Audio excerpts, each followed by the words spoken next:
Hello, everybody. My name is Rachael Clarke, also known as R.A. Clarke in the writing world. So that's for my adult fiction. I use a pen name.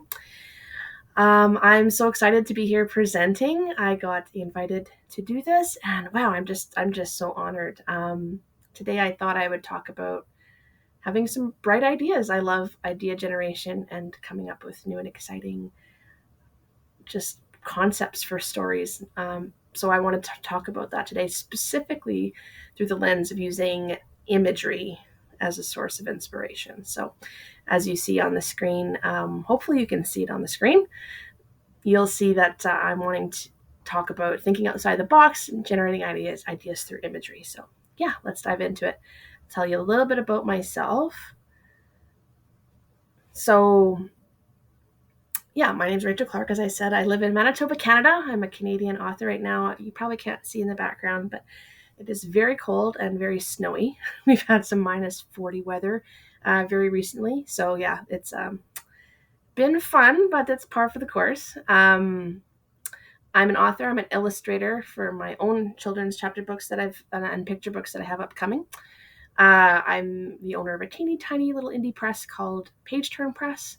Very slowly growing, so it's a home for my work, but also just I'm moving into multi-author uh, themed anthologies, which is super exciting. I love short stories, so it's definitely a weakness of mine. So, anyways, yeah, it's been really fun to kind of dive into that world as being an editor and learning that side of things as well, and curator and owner and all that fun stuff. So I write science fiction. I often pair that with thrills, chills, humor, and romance. I love me some comedy and I love me some romance. So I also love writing fantasy and horror.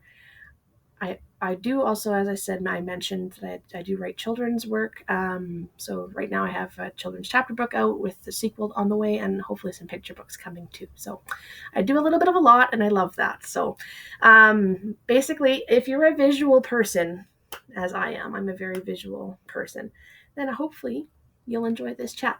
I'm going to try and stay on time with how much time that I've been given. We'll see how this goes. So all right. Well, let's dive into it. So, inspiration is all around us. That is so true, right? I mean, how can anyone argue that? It is literally everywhere. It is where we get all of our ideas from, where there's always a source of inspiration. So, I mean, it's in the media, movies, TV, video games, art, music, photos. You go seeing theater, the books that you read, or magazines or any other type of reading, exploring nature, the flora and the fauna that are all around you, the animals. When you're traveling, when you people watching, that's always a good one. People watching and people listening too, because I know we're not supposed to eavesdrop on people, but I mean, I think everyone kind of does a little bit. So sometimes you hear really interesting things going on around you, and it can be a source of inspiration for sure. So there's been things that I've heard sometimes just kind of happen to overhear some things that I do take note of. You never know where just a simple sentence or a conversation might lead you. So parenting is a big source of inspiration depending on what type of stories that you're writing. I mentioned conversations, overhearing conversations, or having conversations, myth, legend, historical research, using your five senses. So, what are you tasting, touching, smelling, hearing, seeing? The sight is obvious. That's a pretty clear one, especially when we're talking about imagery, right? Personal experiences, your personal memories, or your family's traditions, oral histories passed down through generations, that type of thing. The science of the world around us, the bugs, dreams, reptiles, just all the things. It's there everywhere, and that's what's beautiful about this world that we live in. Pardon me. Okay, so we don't have to look very far to gain that inspiration, and for that reason, I always tell people to be a watcher. Be a watcher. Just be aware of everything around you and just pay attention, and always keep a little journal or a little notebook nearby, or your notes app, something where you can write down whatever you see and whatever kind of twigs something for you. as a writer, a creative person of any kind, then that is really important. So, okay. So I definitely, I've kind of come up with my own little thing that I like to call a story seeds. I'm going to focus on, as we're talking about the image generation, story generation through images. I'm talking about this all through that lens right now. So yeah, we'll kind of talk about my story seeds. So my method of using inspiration to generate new and exciting ideas. So I'm going to share a little brief overview first of what I'm going to talk about. Then we're going to spend the rest of our time diving into imagery specifically as a really fun way to brainstorm new tales. So we're really going to just get hands-on and dive into some really neat images that I found to look at. And I'm going to spitball everything with you and kind of go through maybe what my brain would do when we're looking at images, and hopefully it'll just be fun. And maybe, I don't, whether you're a visual person as well, or you want to be, or I don't know, maybe it's just, it might twig something and you like, oh, that's kind of a fun way to go about doing something. But either which way, it'll just be a good time just to hang out together and look at some nice images. So, all right. So my method, I think I got the right slide there, didn't I? Yes, good. My method. So it's pretty straightforward, really. It's not complex. We're going to find story seeds. So your story seeds are really the very base, simple hint of a concept, hint of a story. So it's your very first building block that gives you that first hit of inspiration. So, it can come in any form. It doesn't matter what it is. It has to hit you and give you the tiny spark, that tiny glimmer, that tiny hint of an idea, of a concept for a story. And that's what I call a story seed. So if you think of a good example would be those prompt writing books, writing prompt books. I've actually published a few of those myself, with a bunch of different ideas. I kind of see each of those little prompts, like a writing prompt, as a story seed. You're going to read that, and that's your first glimpse, your first glimmer into a possible story. And from there, you're going to create and abstract it, and you're going to expand on it, and just take it and run with it and twist it and all the things. So that, though, is kind of like the seed that's being planted in your mind, and you're then going to grow it. So when I say abstract, and we're going to get into that, I call it brainstorming, or storm. We're going to storm and abstract our seeds. So when we plant them, we get the seed, we're going to plant it, we're going to storm it, we're going to abstract it.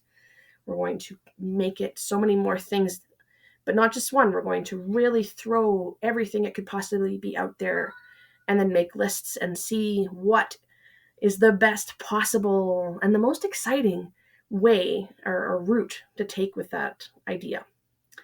And then we get to pick from those, which is fun. As it says here, we're going to make that list and pick out, those best ones, the ones you're most passionate about. And that's how you're going to find your best story. You don't just want to go with the very first one that you come up with, although that might end up being the best one. But I don't think we should kind of put all your eggs in one basket. I think we need to get all the eggs, thousands of eggs. And then, well, maybe not thousands, but you know what I mean. And then we pick out the best, most yummiest egg. So from seeds to eggs, we're all over the place today. So then we're going to flesh it out. We're going to world build, character design, plot and outline. You're growing that seed, and then we're going to write it. So yeah, pretty basic method of how we go about that. That's kind of the method that I follow, what I usually go by.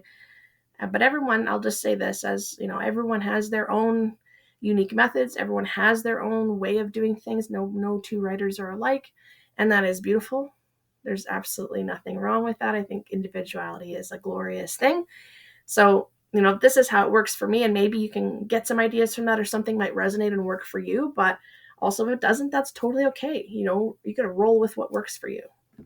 Everyone's different, and that's awesome. So, okay, so abstraction. I want to talk about abstraction because it really, really, really lends well and relates, kind of plays into when they're using images to generate ideas. I find it really pairs really well with that. So it's a big focus for me. I'm an artist as well. I'm very familiar with the concept of abstraction in art. So, think of abstract art. What is a big artist that often comes to our mind? I would say like Picasso would be a big one. So using Picasso, which I have an image there, you can see an example of one of his works. If you're thinking of kind of Picasso in mind, you can see how his paintings, his work, is so fragmented in a way, but not like fragmented in a broken way. It's shifted. It's broken up into segments. It's moved around. It's presented in engaging and unique ways, the ways that you wouldn't necessarily think of viewing a human face, but that's how he views it, and he's putting his own creative spin and his own creative vibe on it, and that's beautiful, and that's the joy of art. So I kind of like to do the same thing with ideas and with writing. So just going through kind of thinking of that abstraction, so we're not going to just go with our very first notion, as I mentioned before. So when you get that story seed, you're going to look for any details that stand out to you. So it's not just going to be what's smacking you in the face, the first things you're going to see. You're going to literally look for every tiny little possible detail that could be there, and let that stand out to you. Even if it doesn't stand out to you, look for it. The things that don't stand out to you actually can be very fun to utilize. So don't gloss over things that might seem kind of benign or boring, because maybe that could be a key that could hinge on a really exciting story. You just never know. When it comes to using images as initial story seeds, I always storm them. So I brainstorm and I abstract them. You're fragmenting and changing and twisting and presenting things in different, unique ways. So you're abstracting that concept, kind of like that painting. From there, then I will refine the ones that grip me the most. So, and lastly, brainstorming is often a group task to generate lots of ideas. If you go to workshops or any type of thing, they're doing brainstorming where you're writing on the board and everyone's working together. If anyone's gone to those types of conferences or workshops, you'll know what I'm talking about. But for authors, I find it is more of a solitary effort where we're not necessarily working as teams to create stories. Now, that's not to say that doesn't happen. I'm sure there is circumstances where that could happen. And there are, dynamic duos that write stories together as well. But generally, overall, I would say, being an author is definitely more solitary. So the brainstorming that we're doing is more on our own. We're not using the hive mind to figure so much out. Abstraction gives specific focus to the brainstorming sessions. So, yeah. So hopefully that gives a little bit of idea on the abstraction. So then ways we can abstract. So let's dive into that. Obviously, there's so many, and I've got everything on the screen here for you to see. So how can we abstract? So when we get that story seed, we're going to brainstorm it. So we're going to brainstorm different possibilities, and then we're going to abstract those possibilities. So we can abstract them by changing the age, or the era that could be happening. We're going to maybe flip genders. So maybe the image has a man in it. Maybe what would it be like? What does that change? What does that do if it's a woman? As an example. Or a child, age, as we say, that can change things. So movement, pose, lighting, whether it's a creature, it's an animal, is it a human, is it an alien, is it a mythological beast? What is our pose? Like I have movement and lighting. So what does the light tell us? What time of day could it be? Is it there's certain weather situations happening?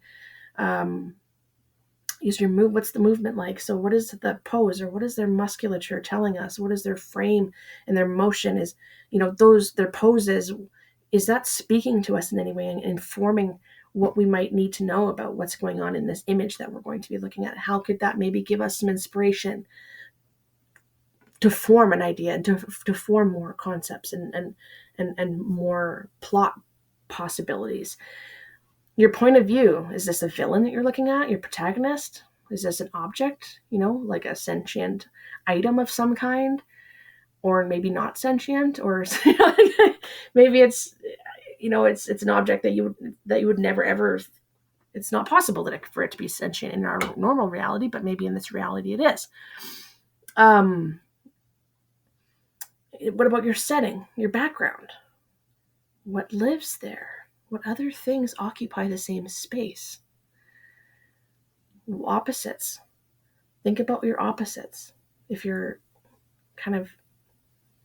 make that your focus of a possibility, just look at something and what could be the opposite of that, and could that change anything?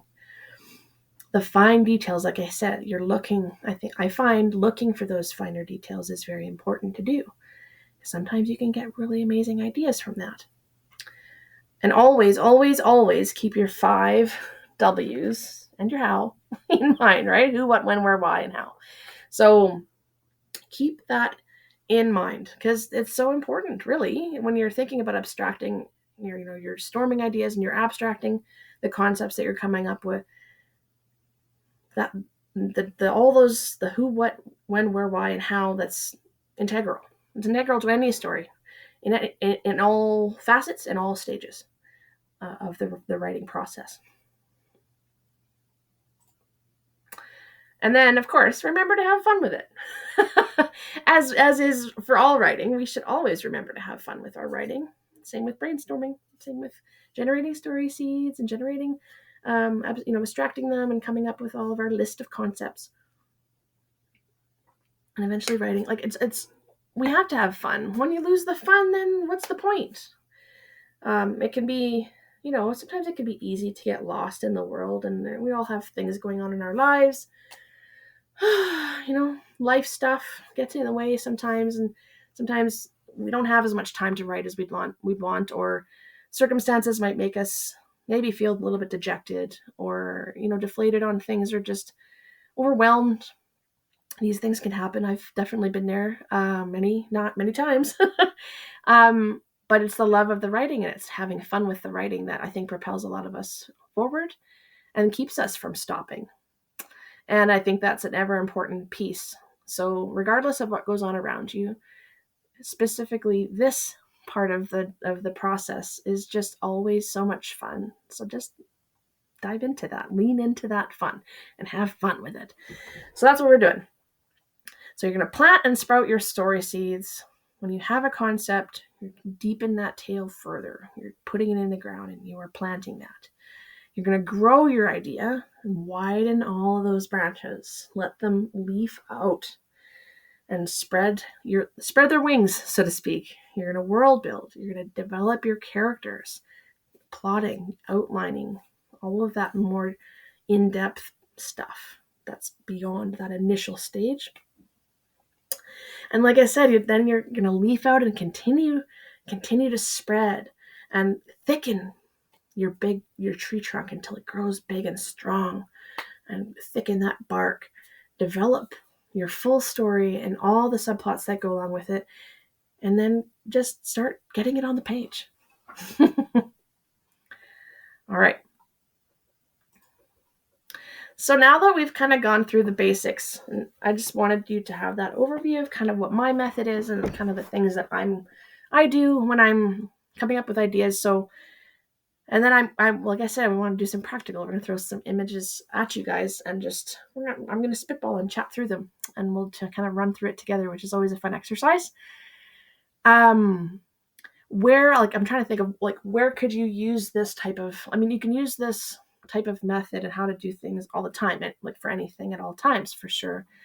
If you're a short story writer or a contest, if you like to enter contests, prompted writing contests specifically, this is an amazing way to get your ideas and get them quickly. So oftentimes I've entered many, many, many contests in my day so far already.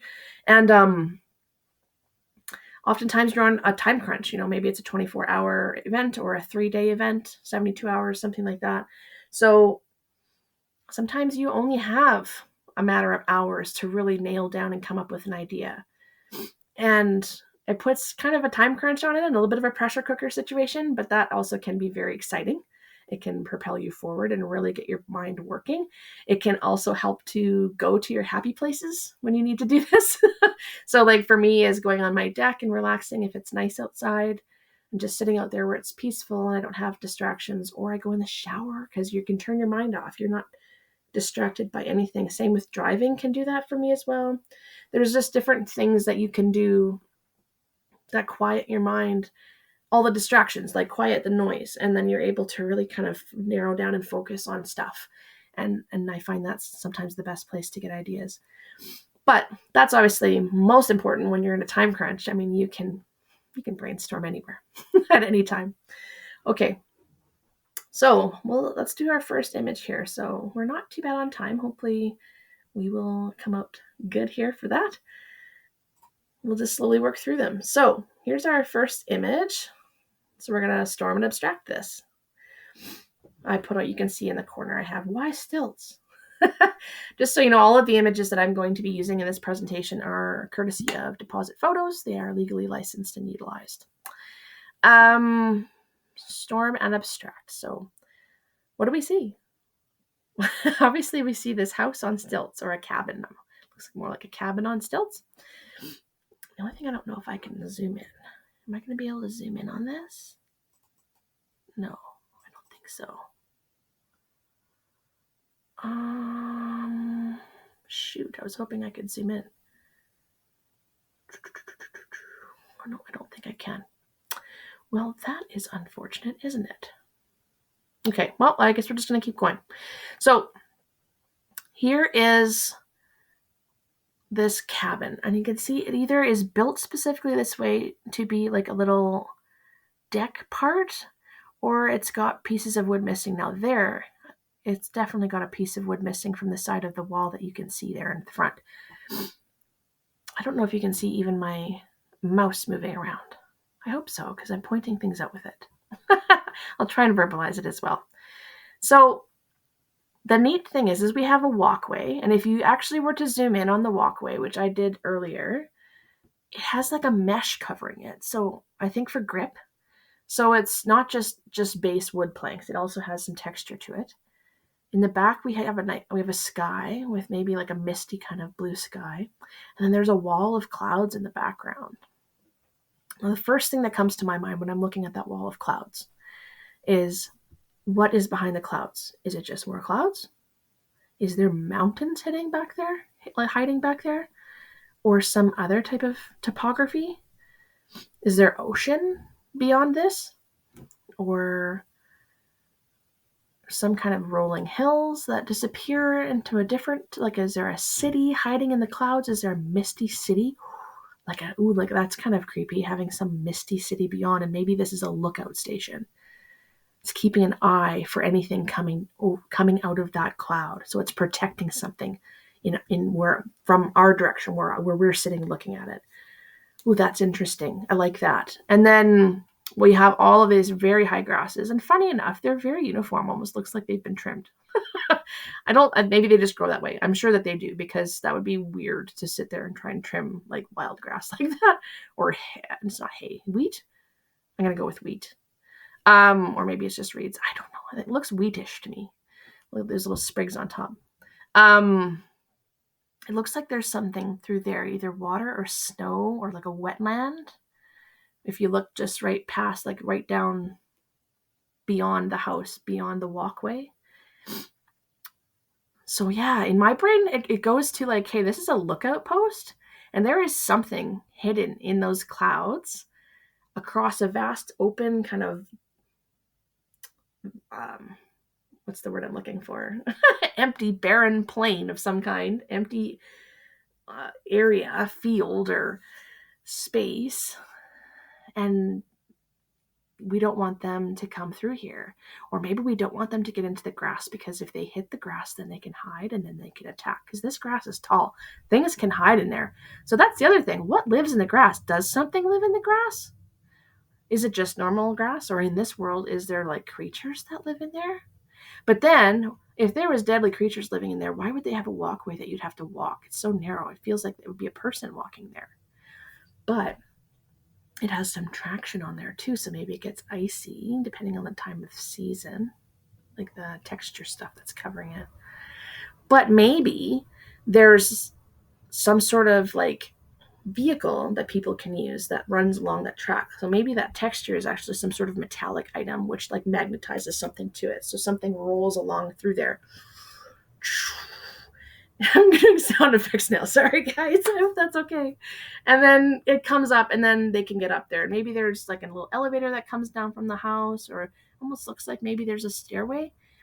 If it was really dangerous, though, you'd think they'd have something where like maybe it goes, maybe the vehicle goes underneath the house, and then a trapdoor opens from the top of the vehicle, and they can just go right up into it. That would be interesting. So yeah, I've spitballed a lot here, and this is fun. Like, so if you look at it, it doesn't necessarily scream, wow, this is an amazing image that I'm just getting so many ideas off of. But what have I possibly just gotten there? I've gotten possibly that there's a mountain range beyond, which could lead to lots of different interesting ideas about like, mountain climbing, or like experiences having to, maybe they have to climb over top of a mountain range to get somewhere. Maybe these guys are on the lookout for something dangerous coming. Maybe there's something dangerous inside going that way, and they have to stay elevated. Makes you wonder, though, why is that house there? Is it a lookout, or is it something else? Is it someone's home? Is it like a last-ditch effort? Or is there tides that come in? Why is it on stilts? So, like, these are the things that I would just pick everything apart, and just try to really figure out what I can get from this one, the idea that screams at me. So I would be writing all this stuff down, and then abstracting all of it and coming up with lists of things. The idea that screams to me with this is that someone's going to be looking out there for something dangerous coming through those misty clouds. And what lies beyond those misty clouds is what's exciting, and we don't know. And that's what we're going to find out with our imagination. Anything goes. Okay. Fun. Let's go on to the next one. We're going to storm abstracts. So this one's a little bit of a darker image. Very interesting. Very poppy colors. So the background is drab. Very drab. Immediately I'm looking, and it looks like it has been burnt and soiled. But yet the chair is so vibrant still. It looks recently sat, and it looks like someone's been sitting there and cleaning it and keeping it nice and using it. So that is intriguing to me. Like, who could be sitting there? And why would they be spending time in a place like this? Is it an old family home? Is it a place that has been burnt, and like maybe it's a childhood memory and they keep coming back to it? Or maybe something traumatic happened there and then they can't stay away from it. Maybe they need to be there researching something. As we can see, there's all of these books. Interestingly, from the books, what do we see there? Why are they so dark? They're all black. There might be a little bit of green in some of them. But they're all black. All the spines, everything's black. Why? Why would all the books be black? Is it some sort of like witchcraft, dark witchcraft, or like demonic, evil, arcane type thing? Like why are the whole entire collection black? I don't believe they're burnt, because you wouldn't see them intact like that if they were burnt. But yet, the books that are on the floor and on the chair are blue. A bright blue too, like a royal blue. So that is so interesting in and of itself, and worth noting. It's like a very contrasting concept right there. And then obviously we have some of the cupboards that are open and some of them are closed. We don't know what's in the closed cupboards. So there could be interesting hidden things hiding in there, being stored in there. Maybe there's even more books. Maybe it's the prized, treasured, or most valuable books, or the ones that nobody's allowed to see. Even this person who sits here, maybe Maybe they're locked away for a reason. Maybe that those doors can't open. Maybe they just literally are locked in some, like, maybe with magic. They're forbidden.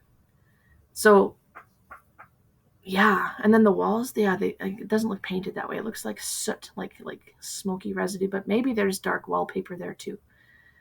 So then we're talking about looking at looking at the uniqueness and pulling it out, and then we're paying attention to the details. So this looks like it's not a really old, so if we're talking about era, I mean, the chair looks old, the pattern and everything. It's definitely not a modern chair. I don't know. Would it be like 70s, 60s, or 70s style? It's hard to know. The cabinets don't particularly look old, but that can be hard to tell because architecture kind of comes and goes, and it's kind of like fashion. It comes and gets renewed, and styles mirror each other through the generations, I think. But then you see that there is an old hearth. Hearth, I don't know how to say that properly. Over here on the right-hand side, we've got the remnants of a hearth. I think there's a fireplace there. There's at the bottom of the tiling, the blue tiling in the background. It kind of looks like it maybe goes inward like inward like this. So I'm thinking that there is a fireplace in there. Or maybe there's a hidden door back there, or like a false wall. Maybe people could, if the fire's not roaring, people could go through there into a hidden room. That would be very fun. We've got this tiling stuff here, that is odd if it's a fireplace to have tiling. Is it? I don't know. To me, I feel like it's weird to have tiling, but maybe it's not. But then there's these modern parts to the left of the upper part of that hearth column there. You see it looks like phone jacks and maybe internet connections. If it's phone jack, then that's older, because who has phones that plug in like that? Not as many people do. I do actually have a hardline phone in my house, but I know a lot of people that don't. They just use their cell phones. But anyway, we have that. So that tells us, though, that it's not truly like it's not really old house, because they have that. And then, yeah, you've also got kind of a piece of carpet on the floor there, kind of curled up and broken up. And I'm assuming that's carpet all the way around. It could be like just a dirty floor, but I would imagine it's just a gross carpet. So imagine, what's in there, all kinds of grossness. So, I mean, and then there could be stuff hiding underneath the bookshelves too. There's space there. It almost looks like maybe there's an envelope on the right side underneath that bookshelf. Is it an envelope? It's a square there. That'd be interesting if it's an envelope. What is that envelope? And why was it there? And who's going to find it? That is intriguing. So maybe someone stumbles upon this place, and then they see these books and they're reading through it, and they find the envelope. Or the person that lives here left it there for somebody to find specifically. Maybe they drew someone in that they wanted to find this place and the details that they're leaving behind. So on that left column, I also wanted to just jump in and just say, we're talking about the finer details. Look at that column. What is on it? It has faces on it. The carvings. Look at the carvings. And it looks like children's faces. And it looks like maybe like a woman, like maybe a mother, matronly character, and children. And yeah, it could be an old homemaker's house, someone who actually had a wonderful home and something tragic happened here. Or it could be something super creepy, thinking of like Hansel and Gretel type style, right? Like a witch who's like luring in children. Or what's with the kids, right? Or maybe it's immortalizing some horrific thing that happened in the past. So, yeah, this one screams to me witch. I don't know, something to do with some sort of paranormal or a witch, or like some lost cabin in the woods somewhere. Because that's the thing too, is setting. You could put this, is this house, this burnt out house, or is that in a town setting? Is it in the edge of a city or the heart of a city? That maybe it's like warded off or even hidden by magic? Is it buried in the forest? Is it hidden away for no one? No one knows it's there except the few people that do know it's there. To me, I don't know if it would be a cabin in the woods because of the landline, the connections. It's possible, but like when you're off grid, I don't think that you would have that. To me, I want to say that this is like buried on the outskirts of a town or something like that. Long forgotten in someone's private, big, bushy property. Anyway. You can get all kinds of cool ideas, especially like those books intrigue me.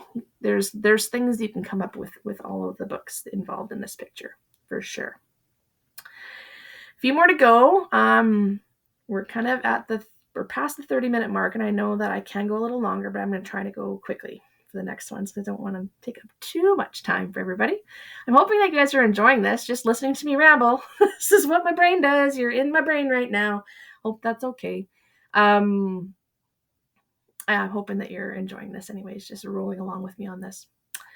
Okay, this is a fun one. Woo-hoo-hoo. So remember how we talked about, so we're going to talk about what's in his hand for sure, but remember how we talked about movement and posture and how that can inform an idea or what someone might be thinking, feeling, all of that? This gentleman's posture speaks volumes. So to me, like, he could be angry, stalking forward with his hand open like that. He's just like a man on a mission. He has a mission in mind and he is stalking forward. But doesn't it also look like his feet could be heavy? He could be lumbering. Maybe he's a little bit injured. But it also looks like he's dragging something with that right arm hanging down there, and it's got something in his hand. So it's like he's dragging something really heavy and just really, every step is difficult. He's dragging it, pushing it forward and using that muscle and offsetting with his arm movements. That's how I see from that. So something, he's dragging something heavy and or powerful. We've obviously got a storm raging around with rain coming down on an angle. We've got lightning up ahead. We're in kind of like a desertish kind of tumbleweed type place. There is a turnoff which vehicles have driven by. You can see tire tracks. Now how recent, that part we do not know. But it looks like it goes off into a gravel road. And there's pavement is damaged. So the pavement is definitely broken up. And that seems to go towards that light point that's in the base of the object he's holding. So what is he holding? It kind of looks like a sword. Now, I will tell you, I zoomed in on this earlier. I can't do that now, but it is a sword. He's holding a sword in this image. But when I first looked at this image, I didn't think sword. I thought some sort of wand, like a long asp, or like those batons that police have where they whip them out. Whoosh, something like that. The other thing I thought, because it looks, he's holding a sword, so, if he's dragging a sword, that's maybe magical and powerful and heavy with its power. He's dragging it along and he's ripping up that concrete with it, and he's creating this either sparks or magic, kind of as it's touching and scraping along the ground. If it's some sort of asp, that can change that slightly. It could still be magical in some way. It's kind of like Thor's hammer. He's just barely. Maybe he can just barely lift it. Maybe he's like able to take it and steal it, but just barely able to hold it. Like not really supposed to be holding it, but yet somehow he just has enough rightness that he can.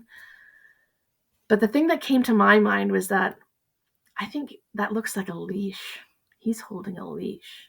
And that's where I abstracted this, and I was thinking, what else could it be? I flipped things around. I thought of different options, and I'm thinking, it's a leash. So what in the world is he holding? What is on the other end of that leash? Something that's glowing, something that has magic, something that's powerful, something that does not want to go with him. Think of someone digging their heels in, and he is pulling with all his might. He's using all of that energy. He is dragging that thing by the leash. He's got a collar tight around that thing's neck, whatever it is, and it is saying, no, I'm not coming with you. I am not going. And it's ripping up the pavement. That's how powerful it is with its own magic. Whether it's like a fairy or some sort of sprite, or like a little tiny mythological beast or some sort of cryptid or just some other creature that we're creating. Maybe it has something to do with the lightning. Maybe it's electrical and can command the storms. And so it's angry that it's been captured by this creature, by this man. It's angry that it's being trapped, and it's summoning lightning, enraged. It's very fun. I like that idea. I like that a lot. And if you zoom in, which we can't, but you can look on his shoulders, looks like, at first I thought it is tattoos, I think. It's tattoos, but it could also be scars. maybe it's wings. Maybe he's a fallen angel or some other creature that has wings of some sort. And now he's on the ground doing this work and he can't actually utilize his full potential. That is really interesting as well. And then when you really look into the side, into like the periphery, so we're looking at those benign details that maybe we would look past them. On the left-hand side of the road, there's a couple white little dots. Almost looks like it could be reflections of something. Now you can't see what, but when you're abstracting this image and coming up with every possible thing and making a list, that could be one of your things. Something in the ditch is watching him. Is it eyes? Is there something, a robotic presence, some little like monitoring device that's sitting there watching this happening? Maybe someone's sitting in the distance, monitoring what's happening and watching from afar from a safe distance, and that could be like a device that they're using. That's like a glint of a reflection, or like I say, a little creature.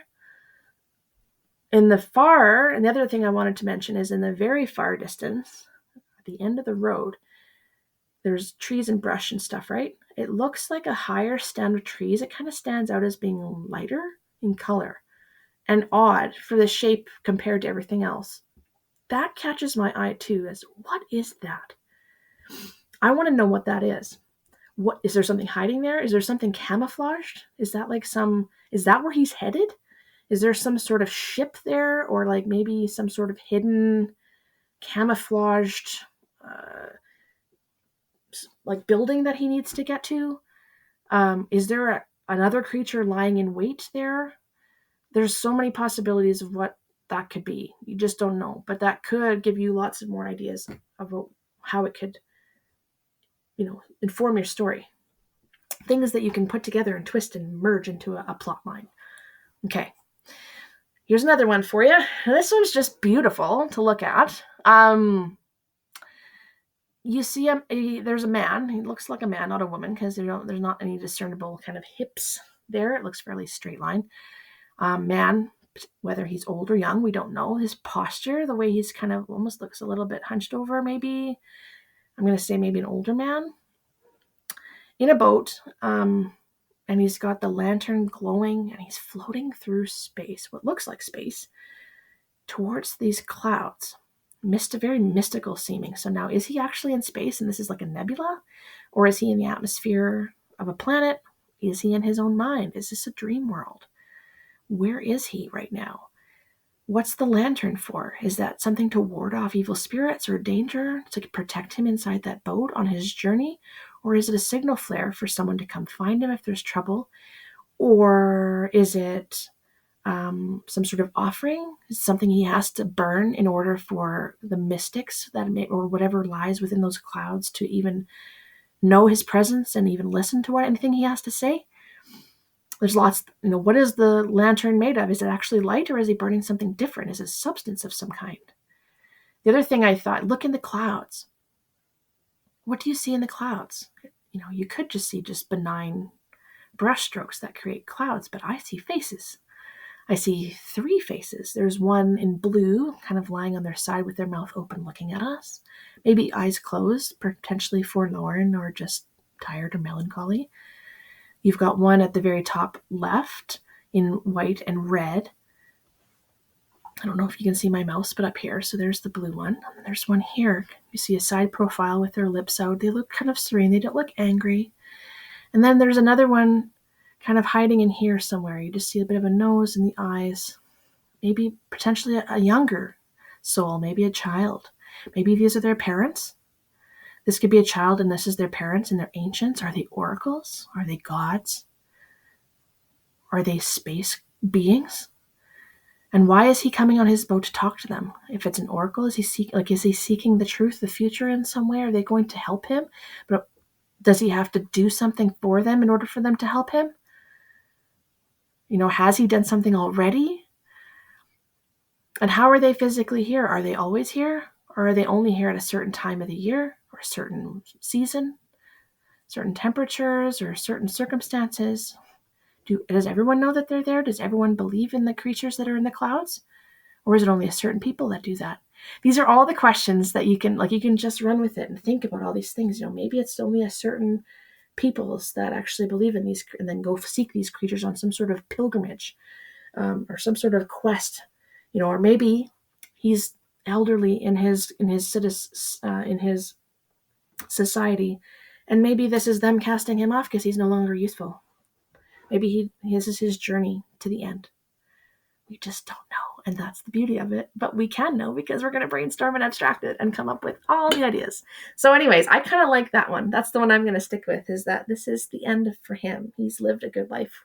And now, as per the dictates of the way his society works, it's time for him to boat off into the sunset and maybe join his ancestors in the clouds. Kind of neat. Anyway, next. All right, we got jumping into some sci-fi-ish type things, but is it sci-fi? Could be a lot of different things. Could be a mishmash. So we have a bit of a contrast here because look at our background. This looks old world, right? It looks almost like epic high fantasy world, or like some historical structure in kind of an older society, or a hidden city, something like that.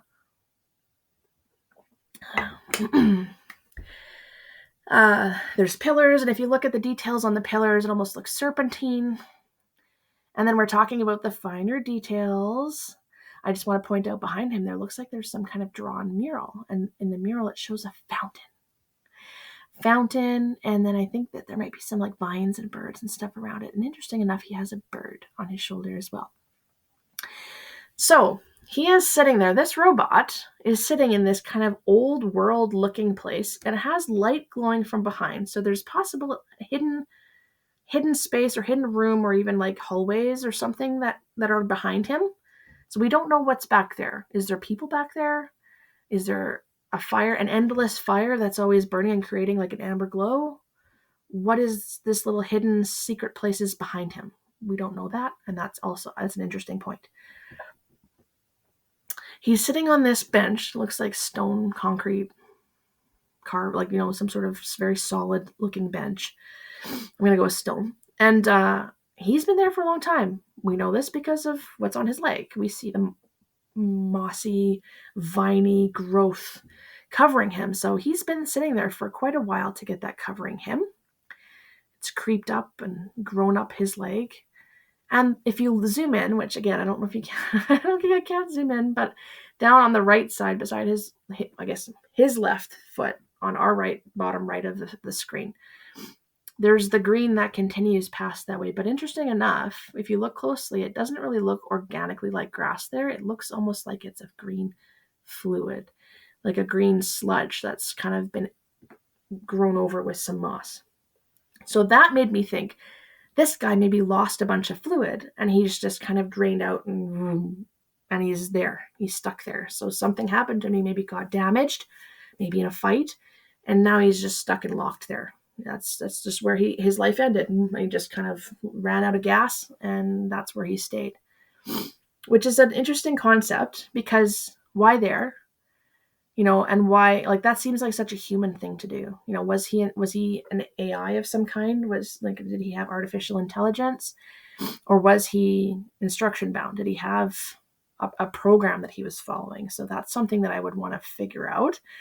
And why did he shut down there of all places? Why would he sit on this stone bench appearing to look at something in front of him?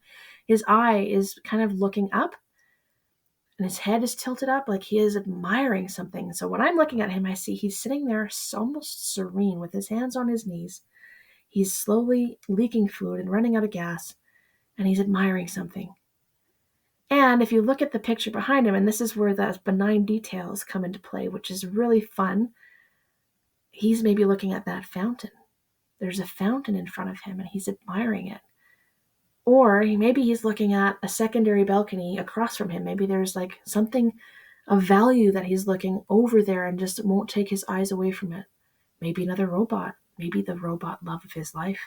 Maybe he's there in eternity watching her. Maybe she died before him, and he just sat down and said, "No, I'm going to stay with you. I'm not leaving your side." A little robot romance.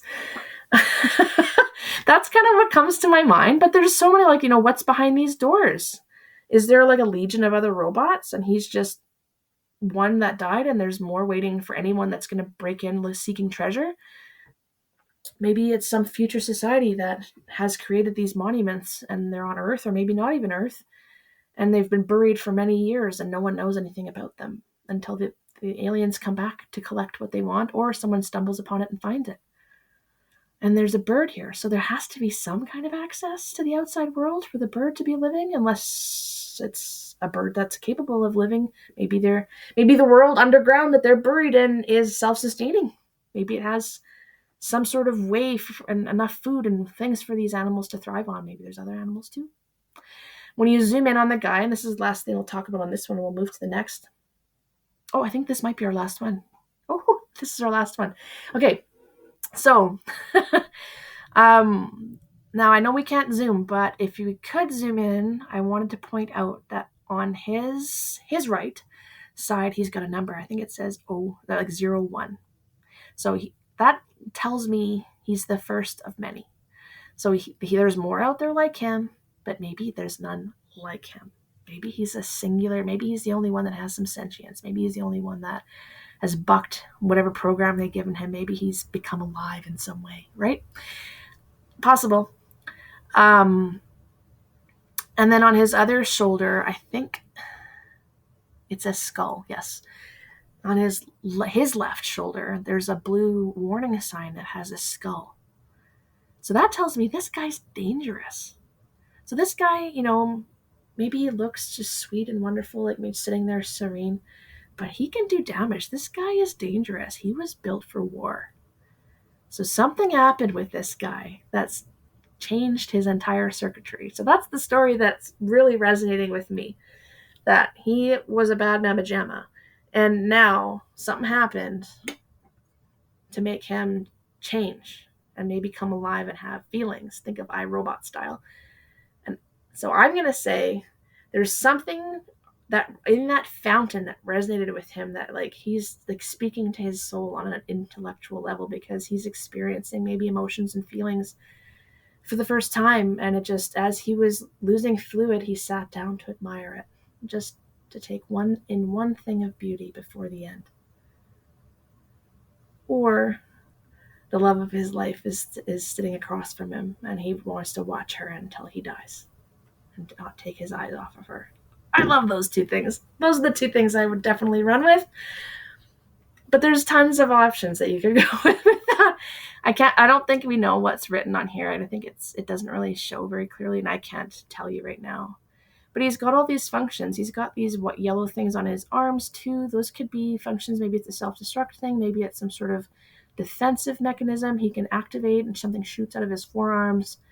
Interestingly enough, he doesn't have individual fingers. He has the thumb and like 2 fingers on each hand.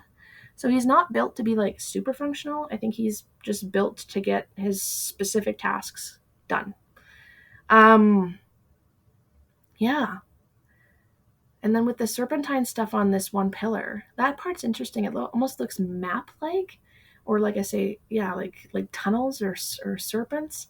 So I mean, that could almost be hints. So if you're thinking anything in like a treasure, like they're finding this place and like trying to, maybe their team of architects stumbles upon it and they're trying to find, what is it about? Like, what is this place? Maybe that can give them a hint. Maybe on your pillars there's hints. Or maybe there's a labyrinth behind the door. Oh, see, this could be like a map to a maze, but not really like a full map. And behind the door, they would enter the maze. Oh, and maybe this guy was the guardian, and maybe he got damaged, or maybe something happened and like someone got through, and maybe something damaged him and they got through, but we're going to find those characters in the maze. Maybe they didn't make it, or maybe they did. And then something's changed in the maze, or something's waiting in the maze to come after you. All interesting things. Now my brain is spinning now with these ideas. I'm loving this. So yeah, so if I'm doing this, I'm thinking of these things. I'm writing all of them down. And I'm then going to go through them, and I'm going to further abstract them and think of further, and I'm going to deepen them. I'm going to branch out. I'm going to leaf out and think of different ways that each of these abstracted ideas could go. And once I have that, okay, where could they go? I'm going to have a way better idea of which ones resonate with me, which ones stand out to me, which ones I'm feeling passionate about. And then those are the ideas I narrow down to my like top 3, and then eventually I come down to my favorite, and that's the one I write. So I hope all that made sense, and I hope you had fun kind of diving into this world, these worlds with me, because that's what these pictures are. They're individual snippets. They're a slice of life of a world, and they're the story seeds. That is the story seed. You're planting them, and you're getting the story seeds for every one of these that you're looking at, and you're extrapolating and growing all those ideas. And I think it's just such a wonderful thing. And I think if you really, like I say, if you think about opposites, if you think about the who, what, when, where, why, if you think about how you can spin it in every possible way, flipping gender, age, setting, background, history, what animals live there, what other things might live there, what type of weather could there be that could be informing this, where have they been, where have they not been, all the things. Is this on Earth? Is it not on Earth? Just if you're just thinking about all those possibilities, so you're just not looking. You're not just looking at an image of a robot right now. You're looking at a potential entire fully fleshed out story with many different subplots that you're going to grow, and like it's not just a simple that's a cool picture, that looks nice, it's a robot. No, it's not. There's so many things to see in that image, and that's what's beautiful about art and about photos. So definitely never discount imagery, and if you're a visual person, lean into those images. And like that's the way I work. I even look at pre-made book covers, and I scroll through them, and I look for fun. And I sometimes get inspired by looking at some of them, and I might get ideas for stories. Same with looking at photography, and art. So yeah, embrace your artistic sides. Embrace those image-driven instincts that you may have, and just have fun coming up with ideas. That's that's the crux of it. And I hope you enjoyed being here with me. I hope that you enjoyed chatting about this stuff and just kind of diving into creativity with me. I'm all about creativity, and I think it's a universal language that so many of us share and can relate with. So thank you for being here, and also thanks again for this invite to present. Thank you to the Writers Workout and everyone involved with that wonderful organization. They're so amazing. They do so much for the writing world. Definitely support them and follow them and do all the things. Enter their contests, or and submit to their publications. They're truly awesome at what they're doing. And yeah, if you want to check out any of the work that I put out, visit my website, rachelclarkwrites.com. I definitely have links to a lot of the published stories that I have out there. I have lists of all of the books that I have published. And if you pop by my indie press, pageturnpress.com, it has my entire list of all of the publications, the books that I've put out via that publication. And so yeah, follow me on any of my social medias. I'm open. If you have any questions or want to talk about stuff, hit me up. I love chatting with other creative people. And yeah, that's about it for me. I've had a great time, and again, honored to be here. So I hope everyone has a wonderful conference. This is such an amazing thing that you guys get to take in, that we all get to take in. Take advantage of it. Watch all the sessions and celebrate everything about writing. Okay. Take care, everybody. Thank you so much again, and I hope you all have a wonderful rest of your day.